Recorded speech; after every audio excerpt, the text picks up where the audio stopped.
You mentioned Steven Gerrard there. You have a high regard for him as a player. But what about as a manager? I mean, he recently won the Scottish League with Rangers. Do you think he can replicate that with Liverpool? Because, there's been a lot of rumors with Liverpool's slump right now that, oh, maybe Gerrard could come in and take over from Klopp after this. Or do you think that's still like too big of a task for him? I would never say it's too big of a task for him. That's for sure. I think him winning the title already has surprised and raised a few eyebrows. Hence, I think all the rumours of people talking about him going to Liverpool. I think it's unfair on Jurgen Klopp that all these rumours even exist after the 3 years that he's had anyway. I think the problems Liverpool's had in general is they're just burnt out. They've had the same 11 players playing week in, week out for 3 years. This is their 4th year.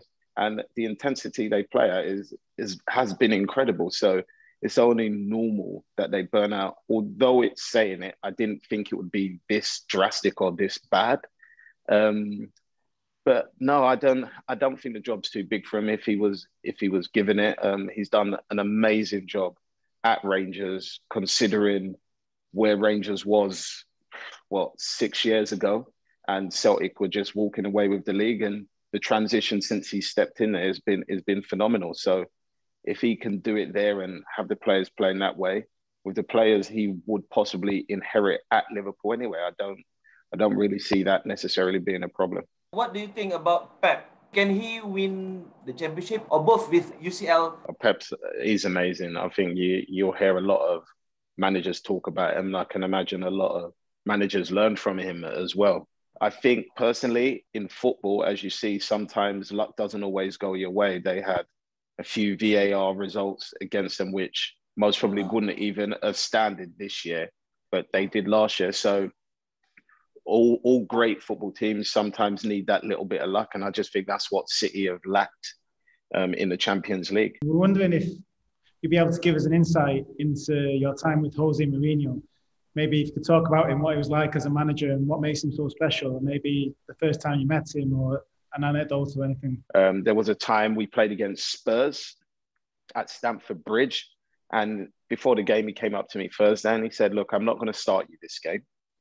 I think we're going to need you at halftime.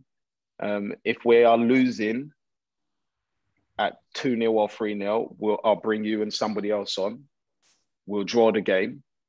And then we'll go back to Spurs and win 2-1. Now, as a player, if a manager tells you that, you more or less just think, yeah, whatever. It's no problem. That's just you trying to break me down easily because I'm not starting in a game and you didn't really want to make me upset being sub. You wanted me to go into the game full of confidence. So I just kind of played it down. And if I remember correctly, we was 2-0 down at 30 minutes. He made the subs at 35 minutes. He brought me on, and I can't remember the other player, but by the end of the game, it was 2-2, and that's how it finished. We went to White Hart Lane, and we won 2-1, and I scored in that game. And then after that, I was like, this guy is actually really, really serious. So that was just the way he thought. He was always prepared for every situation.